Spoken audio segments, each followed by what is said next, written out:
بسم اللہ الرحمن الرحیم۔ جناب سٹوریز آج آپ کے ساتھ دو شیئر کرنی ہیں۔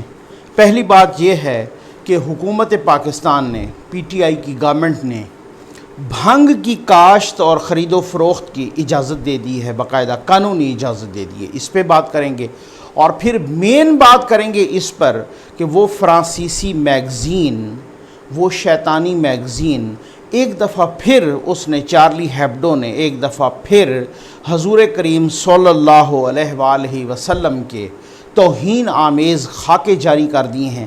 اس پر جذبات سے نہیں، گالی سے نہیں، دلائل سے بات کروں گا انشاءاللہ، فیکٹ سے بات کروں گا انشاءاللہ۔ پہلی خبر پہ آ جاتے ہیں جناب۔ بھنگ کی کاشت کی اجازت، وفاقی کابینہ نے کل بھنگ کی کاشت کی اجازت دے دی۔ طبعی اور صنعتی استعمال کے لیے کاشت اور خرید و فروخت کو قانونی حیثیت مل گئی۔ فواد چودھری صاحب جو سائنس اینڈ ٹیکنالوجی کے وزیر ہیں، انہوں نے ٹویٹ بھی کیا کہ وفاقی کابینہ نے ان کی وزارت یعنی سائنس اینڈ ٹیکنالوجی کے ذیلی ادارے PCSIR کو بھنگ کے صنعتی اور طبی استعمال کے لیے اس کی کاشت کے لیے پہلا لائسنس جاری کر دیا ہے۔ اچھا، پی ٹی آئی والے سارے فوائد بتا رہے ہیں، کچھ لوگ اس پر تنقید بھی کر رہے ہیں اور اس کا مذاق بھی اڑا رہے ہیں۔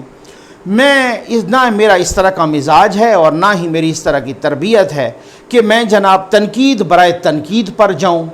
میں جناب بالکل ہی جو ہے نا مطلب اس طرح میں صرف آج یہ کر رہا ہوں کہ آج میں ایک سروے کرا رہا ہوں اپنے ویور سے کہ کیا یہ فیصلہ ٹھیک ہے، کیا اس فیصلے سے پاکستان کو فائدہ ہوگا یا نقصان ہوگا۔ آپ سروے میں تو ضرور سارے دوست حصہ لیں، لیکن اس کے لیے ضروری ہے کہ آپ اس کے ساتھ ساتھ اگر آپ کہہ رہے ہیں کہ ٹھیک ہے تو ایک دلیل بھی ضرور دیں۔ میں اس چیز کا قائل ہوں۔ اور آپ کہہ رہے ہیں کہ نہیں یہ غلط کیا ہے تو مذاق نہ اڑائیں خدا را، اس کے ساتھ ایک دلیل بھی دیں، کوئی ثبوت بھی دیں کہ غلط کیوں کیا ہے۔ اس وجہ سے اچھی بات یہ ہوتی ہے کہ جہاں آپ دلیل کی بنیاد پہ، جہاں آپ فیکٹس اور فگر کی بنیاد پہ بات کرتے ہیں، وہ آپ کی بات میں وزن بھی زیادہ ہوتا ہے۔ آپ نے یہ میرے سوشل میڈیا اکاؤنٹس باقی بھی ہیں، ان کو بھی نوٹ کر لیجئے، اور جس نے بھی چینل ابھی تک سبسکرائب نہیں کیا کائنڈلی، کیونکہ میں اس وجہ سے بار بار کہہ رہا ہوں کہ دوست بہت بار بار کہتے ہیں کہ سر آپ ہمیں واٹس ایپ پہ بھیج دیے گا۔ بھائی اب ہر کسی کو واٹس ایپ پہ نہیں بھیجی جا سکتی، اتنی ہزاروں کی تعداد میں، ہاؤ از اٹ پاسبل، ممکن ہی نہیں ہوتا۔ تو کائنڈلی آپ چینل کو جلدی سے سبسکرائب کریں تاکہ نوٹیفیکیشن کی فارم میں آپ تک ویڈیو پہنچے۔ جناب آج ہیں جس پر میں نے مین بات کرنی ہے آج، وہ ہے چارلی ہیبڈو یا شارلی ایبڈو۔ دنیا کی مختلف زبانوں میں مختلف طریقے سے اس کو پروناؤنس کیا جاتا ہے۔ یہ فرانسیسی میگزین ہے، یہ متنازعہ میگزین، اس کو میں شیطانی میگزین اس لیے کہہ رہا ہوں، میں وجہ بتاؤں گا، میں وجوہات بتاؤں گا۔ اس نے آقائے نامدار حضور کریم صلی اللہ علیہ وآلہ وسلم کے متنازعہ خاکے ایک دفعہ پھر شائع کر دیے ہیں۔ 7 جنوری 2015 کو اس میگزین کے دفتر پر حملہ ہوا تھا۔ 12 افراد ہلاک ہوئے تھے، جن میں متنازعہ خاکے بنانے والا کارٹونسٹ بھی شامل تھا۔ ہلاک ہونے والوں میں 2 بھائی تھے، شریف اور سعید کوآچی، جنہوں نے ذمہ داری قبول کی تھی، اور ان کا مقدمہ آج بروز بدھ شروع ہو رہا ہے۔ ٹھیک ہو گیا؟ اچھا، اب فرانسیسی صدر تھے لبنان کے دورے پر، ان سے سوال کیا گیا، آپ ذرا غور کیجیے گا اس پر۔ انہوں نے کہا کہ جناب ہر فرانسیسی شہری ایک دوسرے کا احترام کریں، نفرت انگیز باتوں سے گریز کریں، لیکن ساتھ یہ بھی کہہ دیا کہ چارلی ہیبڈو کی طرف سے متنازع خاکوں کی اشاعت پر میں کوئی نکتہ چینی نہیں کروں گا۔ اب میں معذرت کے ساتھ کہوں گا کہ یہ ڈبل سٹینڈرڈ اور منافقت نہیں ہے تو کیا ہے کہ آپ ایک طرف تو ایک دوسرے کے جذبات کا احترام بھی کرنے کا بھی درس دے رہے ہیں، آپ ایک طرف تو یہ بھی کہہ رہے ہیں کہ نفرت انگیز باتوں سے گریز کریں، اور دوسری طرف چارلی ہیبڈو پر تنقید بھی نہیں کر رہے، اس کے اس ایکشن پر بھی۔ میں حیران ہوں کہ دنیا کیوں پتہ نہیں آزادی اظہار رائے کے لبادے میں دوسروں کے جذبات کا خون کرنے پہ تلی ہوئی ہے، مسلمانوں کے جذبات اور احساسات کا خون کرنے پہ تلی ہوئی ہے، اور یہ کہتے ہیں جناب فریڈم آف ایکسپریشن ہے۔ I'm sorry to say This is not freedom of expression, rather this is freedom of oppression. یہ آپ نے oppression کا, یہ آپ نے tyranny کا لائسنس دیا ہے, یہ آپ نے ظلم و بربریت کا لائسنس دیا ہوا ہے. یہ دوہرا معیار ہے صاحب. میں نے کہا تھا میں جذبات کی رو میں بہہ کے نہیں. دیکھیں آپ نے دیکھا ہوگا کہ میں نے ہمیشہ جب پاکستان میں بھی دیکھا کہ کوئی غلط کام ہوا ہے, پاکستان میں رہتے ہوئے بھی چاہے کوئی جتنا بھی مقتدر ہو, اس کے لیے میں بھگت چکا ہوں, یہ میں کبھی آپ کو بتاؤں گا بھی صحیح, تب بھی میں نے آواز بلند کی ہے, حق کی آواز. یہ مجھے ماں کی گود سے تربیت ملی ہے, ٹھیک ہو گیا نا. الحمدللہ کوئی میلا فائڈی انٹینشن نہیں ہوتی, لیکن حق کی آواز بلند کرتا ہوں چاہے کچھ بھی ہو. بات لمبی ہو جائے گی اور ڈی ٹریک ہو جائے گی اس سے پہلے. یہ اس وجہ سے جہاں پر بھی کوئی غلط کام ہوگا میں حق کی آواز بلند کروں گا.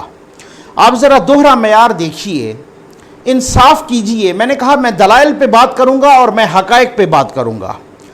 کیا یورپ میں آپ ہولوکاسٹ کے ڈینائل پر بات کر سکتے ہیں؟ ذرا کر کے دیکھیے, ذرا ہمت کیجئے, پھر میں دیکھتا ہوں. یعنی باقاعدہ بہت سارے ملکوں میں تو, تقریباً ملکوں میں تو, یورپ, آسٹریلیا, امریکہ, بہت سارے جگہوں پر تو قانون سازی ہو چکی ہے نا. اچھا جہاں نہیں ہو چکی ان میں پروپوزڈ قانون سازی ہے. جہاں نہیں ہو چکی ان میں بھی ہولوکاسٹ پہ بات کریں تو آپ کو دوسرے لاز, کبھی ہیٹ سپیچ کے نام پر, کسی نام پر آپ کو کسی نہ کسی طریقے سے سزا دی جاتی ہے. میں پوچھنے کی جسارت کروں گا, کہاں گئی فریڈم آف ایکسپریشن؟ کدھر گیا آزادی اظہار رائے کا حق؟ یہاں نہیں ہے حق. یہاں آپ آزادی اظہار رائے کا گلا نہیں گھونٹ رہے کہ کوئی بات تک نہیں کر سکتا, اس پر بات تو کر کے دیکھ لیں ذرا. میں نے کہا تھا میں فیکٹس پہ بات کروں گا, میں دلیل سے بات کروں گا. یہ ابھی 2-3 برس پہلے آپ چیک کر لیجئے, جرمنی میں ایک بچہ تھا, ایک لڑکا, جس نے ہٹلر کے برتھ ڈے پر فیس بک پر اسے ہیپی برتھ ڈے کہہ دیا اور اس کی تصویر لگا دی تھی. اس کے بعد جناب کیا ہوا کہ ایک بھونچال سا آ گیا, وہ بچہ زیر عتاب آ گیا, وہ بچہ گرفتار ہو گیا جناب. فیس بک نے اس کا اکاؤنٹ بلاک کر دیا اور اس پر مقدمہ بن گیا. میں پوچھوں گا کدھر گیا آزادی اظہار رائے کا حق؟ کدھر گیا فریڈم آف ایکسپریشن؟ مجھے یاد ہے میرے بھائی, میں کچھ چند سال پہلے یہ میں پڑھ رہا تھا, آپ اس کو چیک کر سکتے ہیں, میں غلط بیانی کا قائل نہیں ہوں انشاءاللہ. امریکہ میں ایک سکول, یہ CNN نے بھی غالباً, اگر میں بھول نہیں رہا تو, یا CNN تھا یا کون سا چینل تھا, اس نے بھی وہ کیا تھا غالباً, باقی بھی بہت سارے انٹرنیشنل میڈیا نے. تو انہوں نے, امریکہ کا ایک سکول تھا, جیسے ہمارے سکولوں میں ادھر تو تھرو آؤٹ دا ورلڈ ایک ریت ہے, اسمبلی ہوتی ہے صبح, ٹھیک ہو گیا نا بچوں, تو اس میں مختلف چیزیں, اپنی اپنی روایات, کلچر, مذہب کے مطابق مختلف چیزیں پڑھی جاتی ہیں, نظمیں پڑھتے ہیں لوگ ہر جگہ پہ جس طریقے سے بھی. امریکہ کے اکثر سکولز میں, جو امریکہ میں رہنے والے لوگ ہیں, بھائی ہیں, دوست ہیں, وہ گواہی دیں گے اس چیز کی, میرے ویورز ہیں. تو امریکہ کے سکول میں کہا جاتا تھا گاڈ بلیس امریکہ, ٹھیک ہو گیا نا, یا گاڈ بلیس USA. اسمبلی, صبح کی اسمبلی میں کہا جاتا تھا. چند بچے اس سکول کے پرنسپل کے پاس پہنچ گئے, انہوں نے شکایت کی کہ سر وی آر ایتھیسٹ. ایتھیسٹ ہوتے ہیں دہریہ. انہوں نے کہا کہ ہم تو ایتھیسٹ ہیں, ہم دہریہ ہیں, ہم خدا کو مانتے ہی نہیں.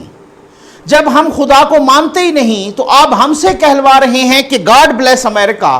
بھائی ہم گاڈ کو مانتے ہی نہیں ہیں تو آپ ہم سے کیوں کہلواتے ہیں گاڈ بلیس امریکہ؟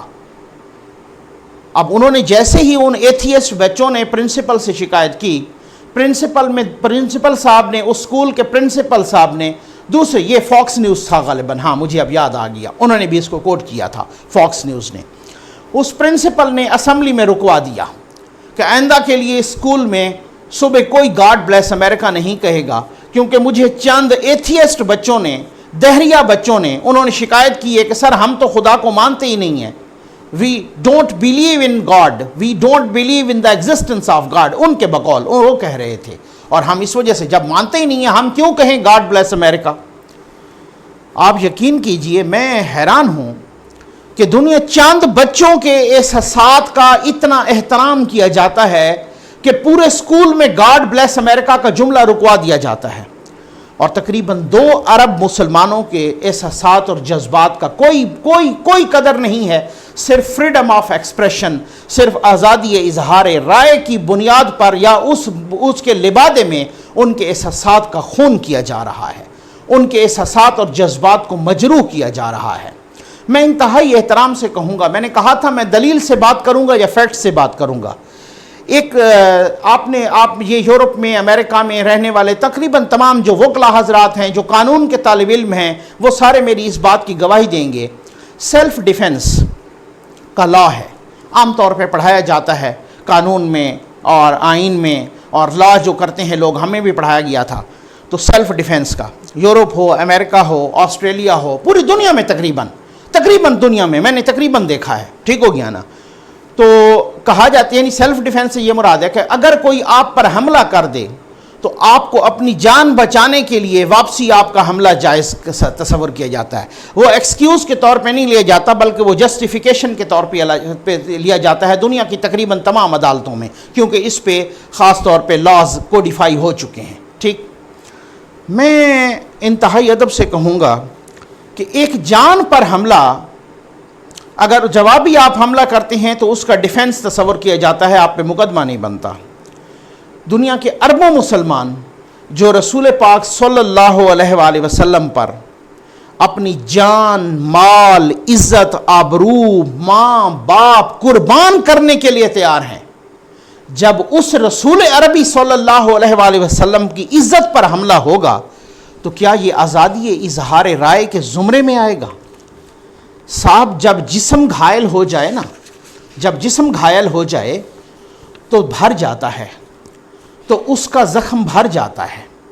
لیکن جب احساسات اور جذبات گھائل ہو جائیں، جب جذبات مجروح ہو جائیں تو وہ کبھی نہیں بھرتے، وہ صدیوں تک نہیں بھرتے. اس چیز کو بتانے کی ضرورت ہے. اس کے ساتھ ساتھ نفرت جنم لیتی ہے، اس کے ساتھ ساتھ بے امنی جنم لیتی ہے، اس کے ساتھ ساتھ پروان چڑھتی ہے لا لیسنس. میں کبھی نہیں کہہ رہا میں تشدد کے خلاف ہوں، میں شدت پسندی کے خلاف ہوں، میں دہشت گردی کے خلاف ہوں، لیکن میں اس چیز کا بھی خلاف ہوں، میں امن کا قائل ہوں. جی ہاں، میں امن کا قائل ہوں، میں امن کا حامی ہوں. لیکن میں دنیا میں امن کا قائل ہوں، حامی ہوں، لیکن میرے رسول کی توہین کی قیمت پر نہیں ہوں میں. یار خدا را کچھ تھوڑا سا احساس کیجئے. قائد اعظم محمد علی جناح نے یہی کہا تھا کہ کوئی مندر میں جائے ہمیں کوئی اعتراض نہیں. بہت خوبصورت بات کی. کوئی مسجد میں جائے، you are free to go to your mosques, you are free to go to your temples, you are free to go to your any other place of worship. بہت اچھی بات ہے. اور ریاست جو اسٹیٹ ہوتی ہے نا، nothing to do with this. جو اسٹیٹ ہے اس کا کام ہی نہیں ہے. اسٹیٹ کو پروٹیکٹ کرنی چاہیے ایسی چیزیں. میرے بھائی، مجھے بہت اچھا لگتا ہے، میں ہر قومیت کا احترام کرتا ہوں. میرے لیے ہر قوم قابل احترام ہے، میرے لیے ہر قوم کے مقدسات قابل احترام ہیں.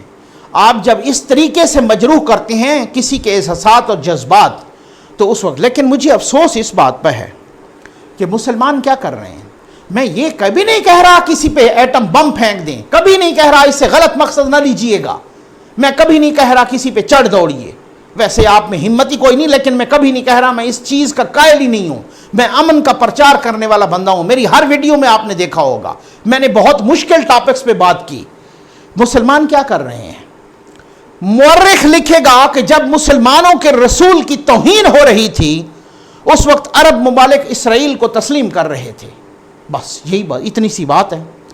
50 سے شرم کرو 50 سے زائد ممالک ہیں، تقریباً سارے کے سارے اقوام متحدہ کے رکن ہیں. کتنوں نے قرارداد جا کے کی؟ اقوام متحدہ کی جنرل اسمبلی میں کتنوں نے شور مچایا؟